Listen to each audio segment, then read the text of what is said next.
Hi hello Lakshmi vintage ജ്വൽസിൽ നിന്നാണ്. അപ്പോൾ ഇന്നത്തെ വീഡിയോ നോക്കുകയാണെങ്കിൽ നമ്മുടെ ഐറ്റം പാക്ക് ചെയ്യാനുള്ള മെറ്റീരിയൽസിൻ്റെ ജസ്റ്റ് ഞാൻ നിങ്ങൾക്ക് പരിചയപ്പെടുത്തുകയാണ് കേട്ടോ. എന്തൊക്കെ ഐറ്റംസാണ് ഞാൻ യൂസ് ചെയ്യുന്നതെന്നുള്ളത്.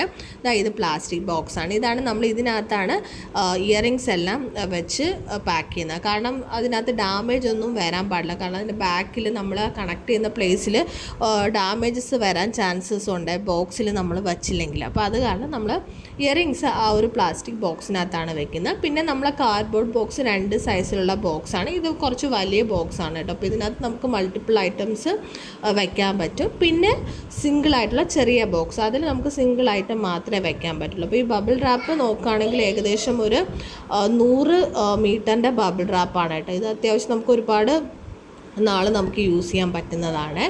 അപ്പോൾ ഇത് പിന്നെ ബോക്സ് നമ്മൾ 150 അങ്ങനത്തെ ആ ഒരു റേഞ്ചിലാണ് എടുക്കാറുള്ളത്. അപ്പോൾ 100 ക്വാണ്ടിറ്റി വരാണെങ്കിൽ ആമസോണിൽ ഏകദേശം 600 ആ ഒരു റേറ്റിൽ വരുന്നുണ്ട് കേട്ടോ. പിന്നെ ചെറിയ ബോക്സ് ഞാൻ 50 അങ്ങനെയൊക്കെ ആയിരിക്കും എടുക്കുന്നത്. അതിന് ഏകദേശം ഒരു 300 രൂപയ്ക്കുള്ളിലാണ് വരുന്നത്. പിന്നെ നമ്മുടെ പാക്ക് ചെയ്യാനുള്ള കവർ വാങ്ങിക്കുന്നത് ഇതേപോലെ നമ്മുടെ നിയറസ്റ്റ് ആയിട്ടുള്ള ഹോൾസെയിൽ ഷോപ്പിൽ നിന്നാണ്. അതിൽ വലിയ കവറിൻ്റെ റേറ്റ് 300 സംതിങ് റുപ്പീസ് ആയിട്ടോ. ടോട്ടൽ ഒരു 100 പീസ് ഉണ്ടാവും അതിനകത്ത്.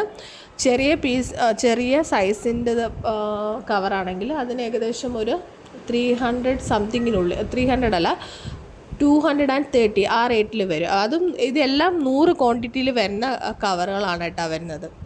അപ്പോൾ ഇത്രയൊക്കെയാണ് നമ്മൾ പാക്കിങ്ങിനായിട്ട് വാങ്ങിക്കുന്ന മെറ്റീരിയൽസ്. അപ്പോൾ മാക്സിമം നമ്മുടെ അടുത്തുള്ള ഷോപ്പിൽ നിന്ന് വാങ്ങിക്കുന്നതായിരിക്കും ബെറ്റർ.